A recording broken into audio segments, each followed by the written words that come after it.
Hello, everyone. I'm Tyler Trott, and welcome to another episode of Tyler Time. Here we have a very special guest. You can introduce yourself. Hey folks, I'm Chris Swan. I'm an engineer at the App Company.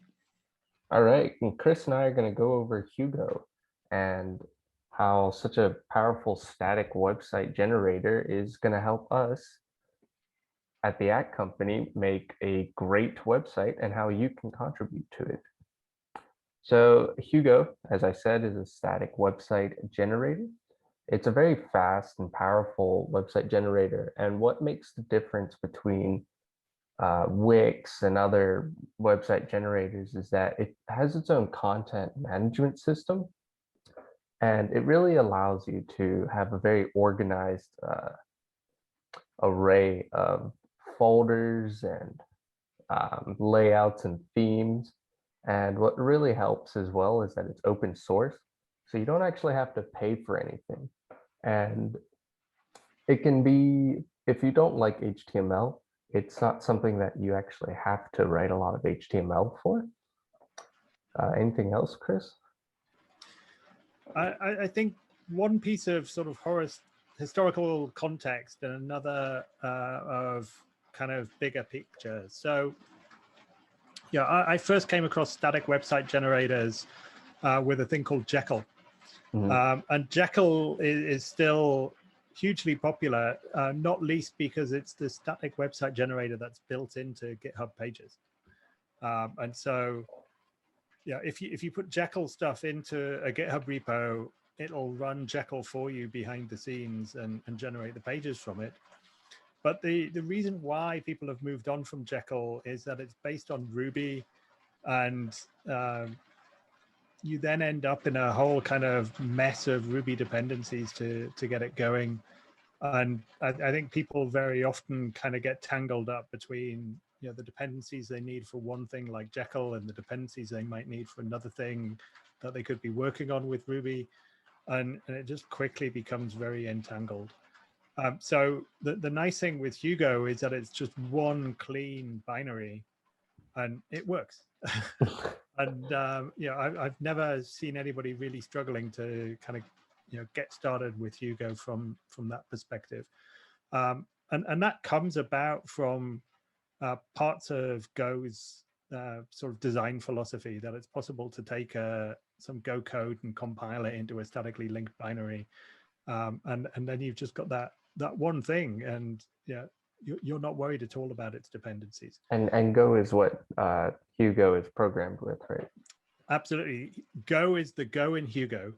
And so, yeah, they essentially kind of took what Jekyll was doing and re-implemented it in Go.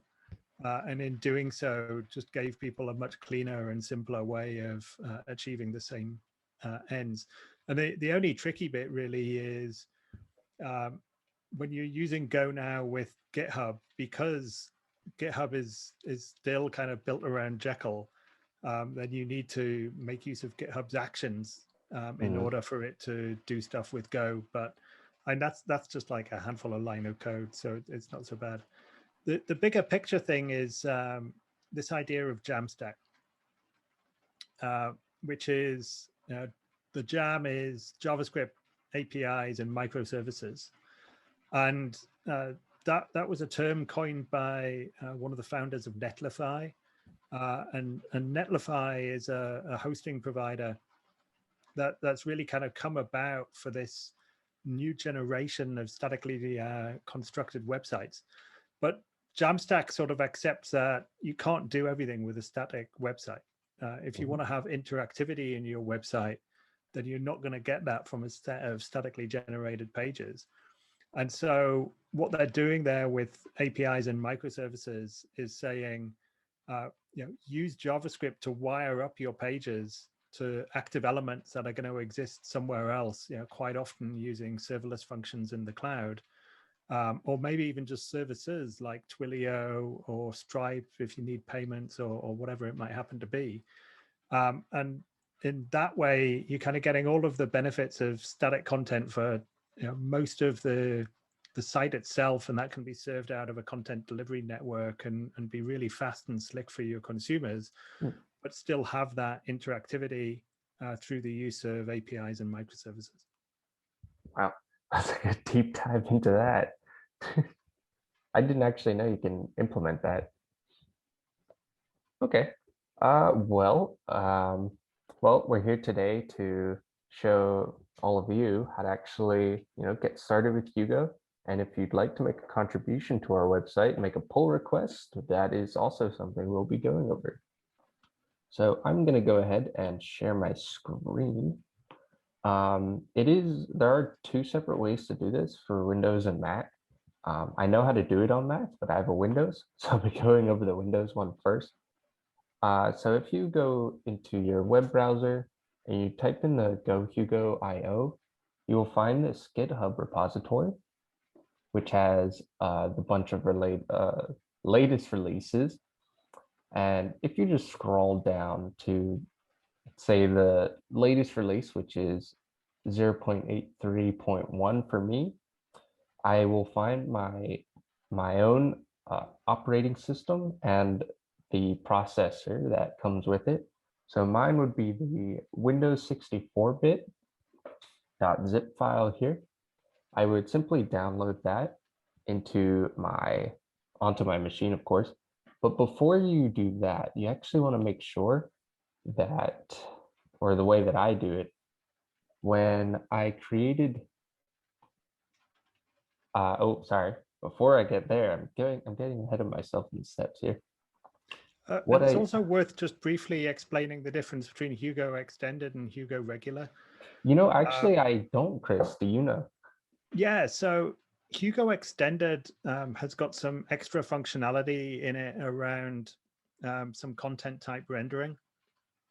And that's predominantly used by some of the Hugo themes. And so if you want to use one of those themes, and in fact, our sample Hugo site does use one of those themes, then that calls for using Hugo Extended rather than regular Hugo. And you can see that Hugo Extended is available there for at least the most popular sort of end user platforms, so Linux, Mac, and Windows. And it still is just the Hugo command when you kind of end up installing and using that. But it's just providing a little bit of support for the theme. Now, if accidentally you end up with regular Hugo and you're using a Hugo theme that needs extended Hugo, then what happens is you get some errors about being unable to render some of the content types. And that's kind of the clue to say something's wrong here, and you need a different Hugo to make it work. It's a bit of a shame they didn't just roll that extended functionality into the core of it, but that's where we are at the moment. Oh, well, hearing that our theme is going to be using the extended, I don't have extended, so I guess I'll download that. Yeah, go for it. What we're going to do here, I'm just going to download it right onto my D drive. Actually, let's not do that because then I won't be able to find it. I'm going to create a new folder. We're going to call it Hugo _extend. I'm going to open that. And inside the Hugo folder, you want to create what's called your bin folder, lowercase b. And I'm going to save that in there, but that is not all. Now, after you've finished installing that, you will see all of the files inside of it. The Hugo application is the most important part. You can go through the license and the README because it is on a GitHub repository. But when you click extract all here, you want to make sure that you're extracting it into the bin folder. So let me just delete all of that. We just want it to go to the bin folder. And let's extract. We're going to wait for that to happen. And it is complete. Perfect. So now that's inside of the bin folder, and we can make sure that it works by using Windows R. Bring up this dialog box here. Just type CMD and enter. Now bring up the command prompt. Now you want to go to the same location where that file exists. Oh, that's not what I meant. So mine is inside the D drive, so I have to change my drive and then cd into Hugo _ext and then /bin. There we go. And if I show all of the files inside, you can see the hugo.exe. The way to make sure that Hugo is working is Hugo version. And thinking about it. There we go. Now, but if I go outside, actually, if I go outside of this file, it's still going to work for me, but it won't work for everyone else. Chris, because I have my environment variable set for the non-extended Hugo command, how is this gonna, does it still work? It won't work with our sample. So it'll work with lots of Hugo sites, but because kind of randomly the theme I picked for the sample site uses the Hugo extended, then you need to have that extended version there.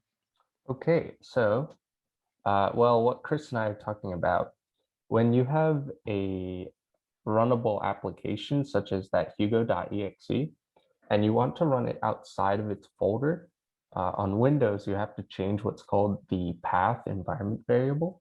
This way you're able to run the Hugo command anywhere you'd like inside the terminal. And so that's something we want to edit because I already have the non-extended version. So you highlight path and you click edit, and here's mine in just the regular Hugo folder that I downloaded. And I'd like to see what the path is named before I do that. What was it? Oh, I see. It's all going wrong. It's all going wrong. Too many little windows. Okay, there we go. That should be good. Path, edit, and edit.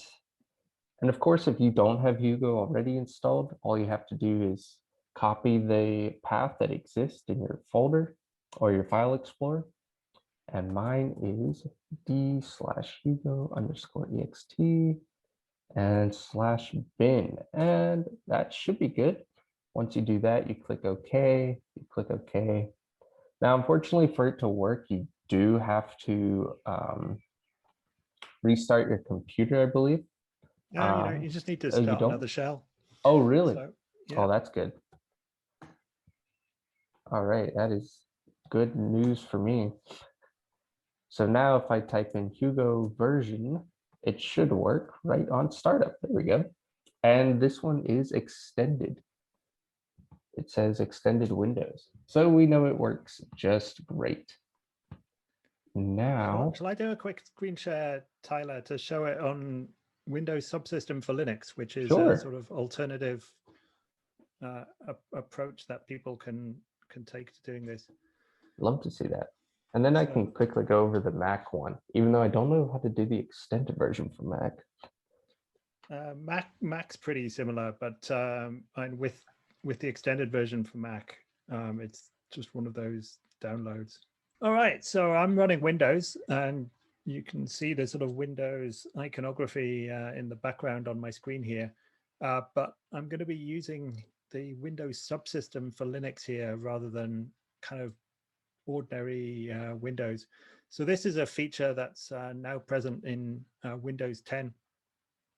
And for a while now, essentially Microsoft have been shipping a Linux kernel into Windows in order to enable this subsystem. There's two versions of it, so WSL1 and WSL2. WSL2 is the one that you want because that's much faster and kind of giving you a native Linux file system under the hood. This is the Windows terminal. That's something that you can get straight out of the Microsoft Store. And in fact, the different Linux operating systems that you can have to access from this terminal, they also come from the Microsoft Store once you've installed the Windows subsystem. And so if I was to kind of press that down arrow there, you can see I've got a choice between PowerShell and command prompt. So that's kind of the classic Windows command prompt. That's the more recent Windows PowerShell. But I've also got a few Ubuntu flavors here. So, the last few long-term supported versions. And I can also put Azure Cloud Shell in here. My default I've set to being Ubuntu 20.04.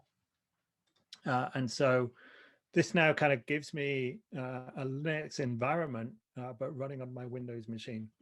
And as it's opened up there, it's in my C drive users Chris, just like I might have been if I was opening up an ordinary Windows terminal.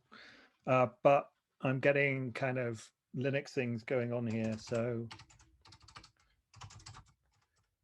this is kind of telling me that it's a Microsoft flavored kernel. I use the ls command for listing what's in that directory rather than dir. And I've already got Hugo installed here.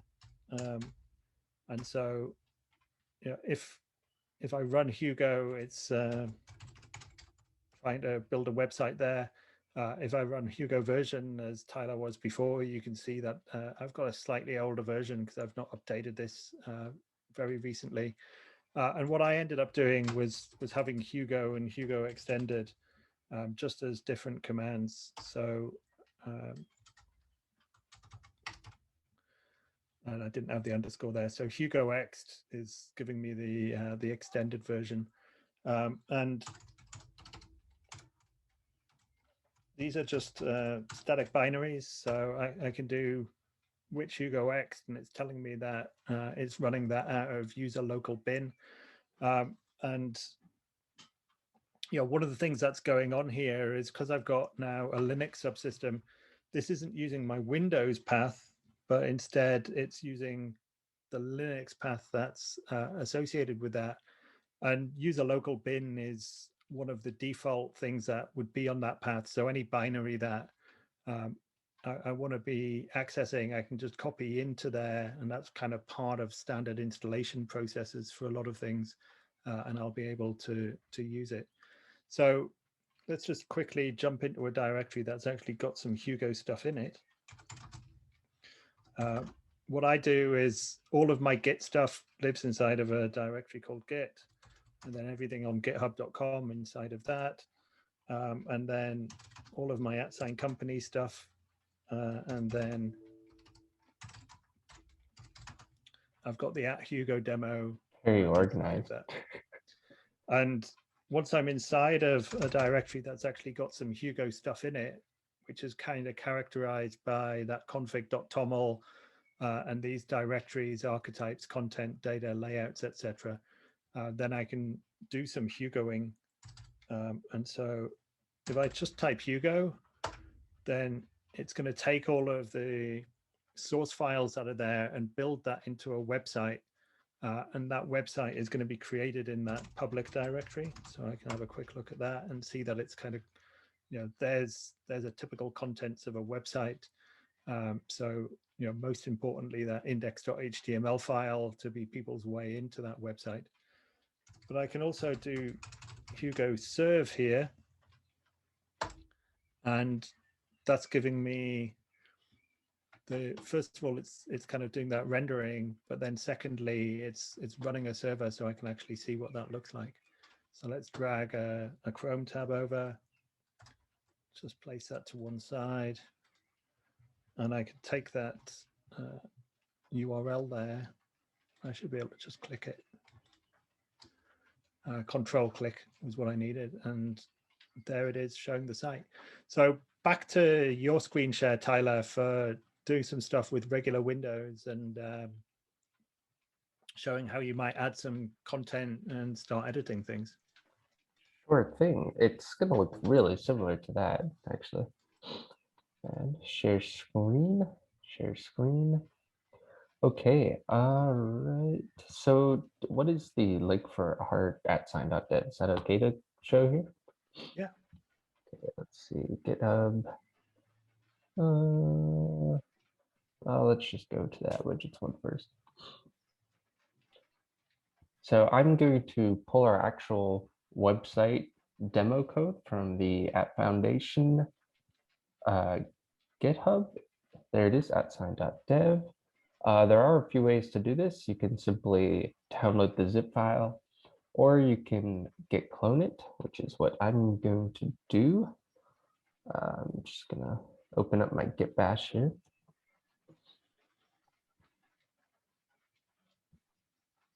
Now I want to my just quickly run through using SSH keys, because cloning that HTTPS URL is great for getting the site down, but it's terrible for getting content back up, oh really? because it then kind of makes you log in every time you're doing a push back up. So I don't know if you've got keys already set up, but that I think I do. give it a try, and if you don't, we can always generate some keys and Run me through the show. process again. It's been a while. So go back to your git bash, Yep. and you got that URL copied, yeah? Yep. So go to a place where you're happy to clone that. Where am I happy to clone this? Oh, I think I have a Hugo projects folder. I do not. Time to make one. I think one of the things here is using git bash is giving you a very similar experience to using Windows Subsystem for Linux, because it's kind of that more Unixy command line rather than the Windows command, and so you're using things like mkdir rather than md. And All right, there's a really nice note. Sorry, before you go on. If you're watching this and you weren't sure what on earth WSL was, if you already have Docker installed, you already should have WSL2 running on your computer. So there's no need to go through all of that pain, by the way. Sorry, back to you, Chris. Yeah, so just do a git clone and paste that SSH URL, and we'll find out pretty quickly if you've got SSH keys set up. So say yes to that. Uh-oh. And they're not, but we can generate a key. So do Sure. SSH-keygen. -keygen. It's all one word, so sorry. no space. Keygen. And just hit return until it's done. Oh yes, no paraphrase. I have gone over this with Colin. And then do that cat. Do the what? Cat. So CAT. Yeah. Meow space. Tilde. Tilde, TILD. So, no, so the little tilde symbol. So yeah, the little wave. Oh, that's what that's called? This thing? Yeah. Yeah. Oh my god. /.ssh. Now is it a backslash or the /? Always a / with Unixy things, which is where we are with git bash. okay. So .ssh. .ssh. / and then hit I and then press tab. I tab. Yep. And then hit dot and then press tab again. Right, cool. Hit enter. And so there's your public key. So just select that in the terminal and get the whole of it though. So starting from SSH. Oh, okay. And then the entire thing down to here? Yeah, down to that queue. So nope. I think when in this terminal you okay, yeah, that'll work. All right, so go back to your GitHub and just click top right on settings. Settings. And then SSH and GPG keys. And the new SSH key? Yeah. Okay, I've gone through this process. And then what should I call it? Git bash or the name of your computer or whatever. Git bash _ key. And then paste throw the thing right in there. Yeah. All right. And then add SSH key. Oh, what is my password? Good question, GitHub. And put in my password in so long. Okay. All right. And then if you go back to that terminal. Yep. And then try the git clone again. Yeah, just hit up arrow a few times to get it Oh, out yeah. of your history. There you go. Wow, beautiful. And And now, then you can CD into that. what is it called? Well, everything starts with an @ so. Oh, and there's the trunk branch. Beautiful. Okay, cool. I'm gonna have to start doing that now instead. I don't know. Will Hugo actually work on this? I've never tried it on Git Bash. Oh, wow, look at that. Okay, so I'm gonna try and do everything. We can quickly go over the folders actually as well. So there's not a lot in there. Oh, do we only have the archetypes one? Yeah, so when this was committed into GitHub last week, because there was no contents in any of the other folders, then it didn't put them in there. But there is kind of still the bare minimum of a Hugo site here. And so, yeah, if we do Hugo new and then give it a page title, so let's think of a category first. So just say page/index.md. Yep. Yeah. Cool. And that made a new index page for us. Yeah, though do an ls. I think it's saying that it's done that not in content. Oh, it's in page. Sweet. Yeah. So. Because I did the slash in the page. No, you didn't.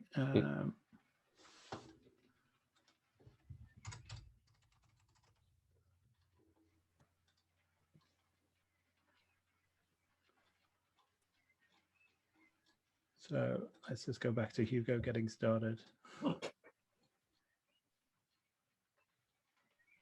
Did you want it to just be in the main trunk location rather than inside? It shouldn't be there. It should be in it should be in content.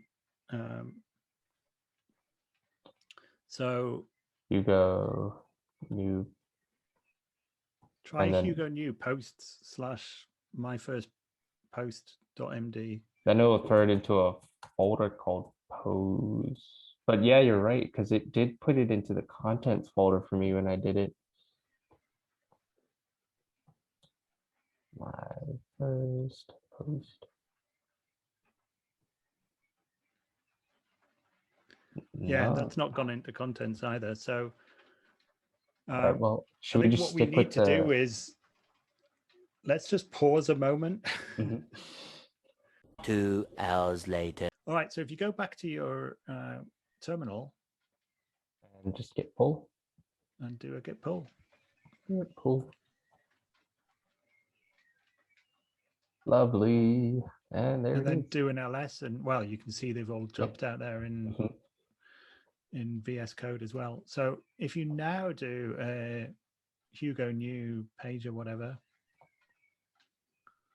and then let's just do post, and then my first post. There we go. Now it's in content. Now that should have been my first post.md though. Oh my goodness, sorry. It's just a file, so don't worry about it. Just do it again, or I was just gonna go here. Oh no, not that one. Yeah. Oh, I can use F2. Okay. There we go. First try. And as you've opened that file, what you can see there is again some boilerplate. And this actually comes from the archetype. So if you're wondering what archetypes is for, just quickly go into archetypes. Sure. And this is for all of the stuff that won't change, the Yeah. like the So metadata and whatnot. so that default.md is saying every time I do Hugo new, then it's going to give it a title, put in the date, and set it to being a draft. Mhm. And how we use drafts is something we need to figure out in our policies and processes, because by default, what Hugo's going to do is when a post is marked as draft, Mhm. then you'll be able to see it locally when you're running Hugo with drafts enabled, and so you can kind of check it out. And that's a Hugo server -d command, right? Yeah, that's what Mhm. it's for. Whereas if it gets pushed up to the main site, it won't be put into the site while it's still marked as a draft. Mhm. So do we have to review all of the new Markdown files and make sure that they're not draft? Well, you have to make sure that you take that draft true out Mhm. before it goes live. And so, some of the sites that I work with Hugo on, I've just set the archetype so that it never happens. Oh, yeah, no, that because makes we sense. just don't use drafts in that way. Mhm. Whereas other places, I can imagine that the draft kind of gets passed around between people who are checking out their local version of it until that one of them says, okay, this is blessed now and it's no longer a draft, and they go in and delete that bit out. But anyway, if you go back to the post, you can put some content in, and I know, Tyler, you're familiar with Markdown already from A working little with bit. GitHub, but you might want to just use a few Markdowny things like headings and maybe a link or whatever. Question is, do I remember how to do it? So for Markdown, it would normally be a hash for heading 1 and then 2 hashes for. Okay. Thank you. Oh my God. I broke under the pressure. And you can get in Visual Studio Code, you can get a preview of your Markdown as well. Really, by running So it, right? I think you don't even need to run it. I think you can do a Control-Shift-V. Oh wow. Oh my God, what? Chris, where have you been all this time for me? And you can even do a split view. So you can have your preview side by side with your. So if you drag that tab across. I did 3 open. Oh my goodness. And then will it just work one time? Because No, it's going to be live and update as yeah, you go. What? Whoa. What a different type of world for me now. Whoa. How do I do? Now what else do I do? The choices are unlimited. Yeah, so do a code block. Let's show off some code blocks. And that's just So that, yeah, so there you go.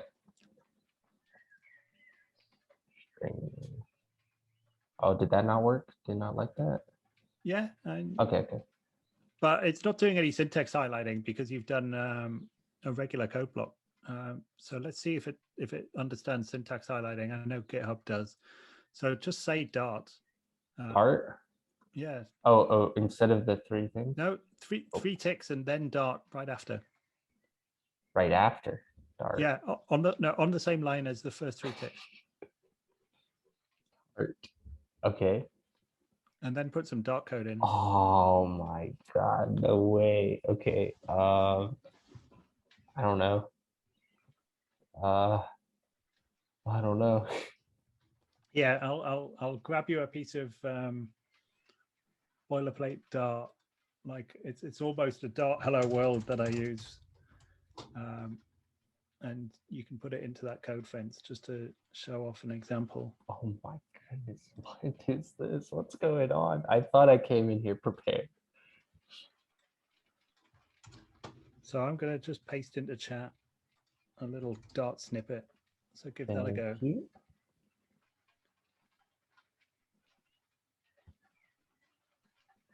Boom. And wow, look at that work one time. That is so cool. Okay, and now what? Can we just run this?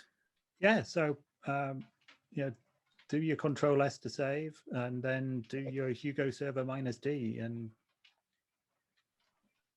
Does it work on the Git bash? Should, right? Hugo server dash capital D.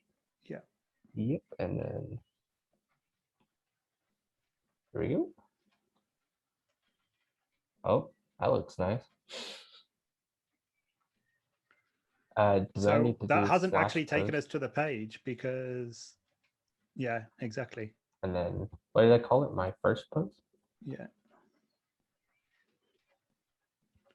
Oh, maybe I was wrong. Post. Oh, oh, my dash first dash post, right? That should be right. But part of the problem here is kind of getting Hugo to show you some indexes and stuff. So let's do some content that's actually going to definitely show up. So go into your terminal again, or open up another terminal. Okay. Okay. All right, that's a command prompt. So let's have another git bash terminal, Sure. Sorry.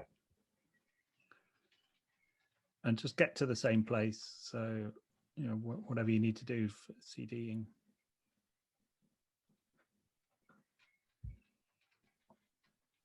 Okay. All right, and so let's do Hugo new about / index.md.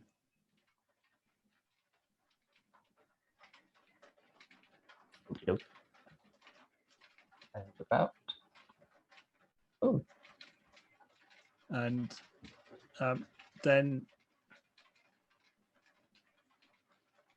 do another Hugo new about page 1.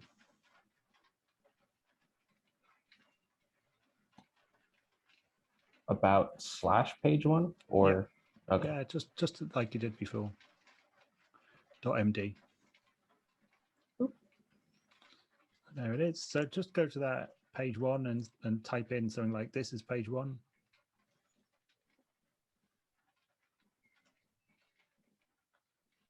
And go to that index.md and say this is the index.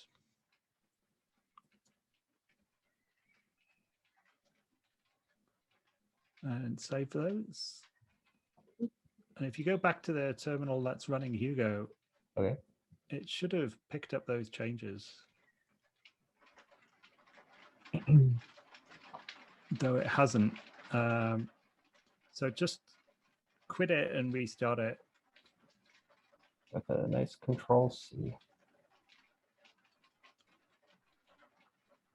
All right, and then have another look at. Oh, so go to /about. And we're not seeing anything. This might be due to the total lack of theme. I think so, maybe. We don't have a theme at all included? We've not picked a theme yet, so I didn't Oh, okay. throw one Well, in there. I have a couple themes thrown into some of my other Hugo projects just to show how to add a theme. I'll do that quickly because I know we're running out of time. Hugo, wait, Hugo. The site. I don't remember what I named it. There we go. I'm just gonna go into the themes folder. I'm gonna steal that. And actually, I think I can just throw that right into themes. Dang. And now I have to go into the config.toml and add the theme equals, what's that called? Hugo-theme-dream and control S. And maybe that will help us out. There we go. Oh, there's page 1 with the car view. It's Yeah, actually really nice. and try your posts. My first post again. That might appear now. Post. Ah, there we go. Happy days. So things are starting to look real. We got it. There we go. And there's my. Oh, and it's done a really nice job of rendering that code block as well. That looks beautiful. It's more crisp than my Visual Studio.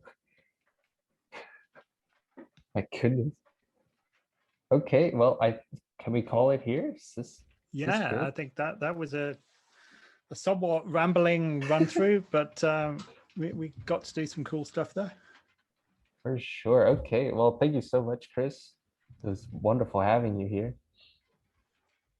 Let's do it again soon. Of course, I'm looking forward to it.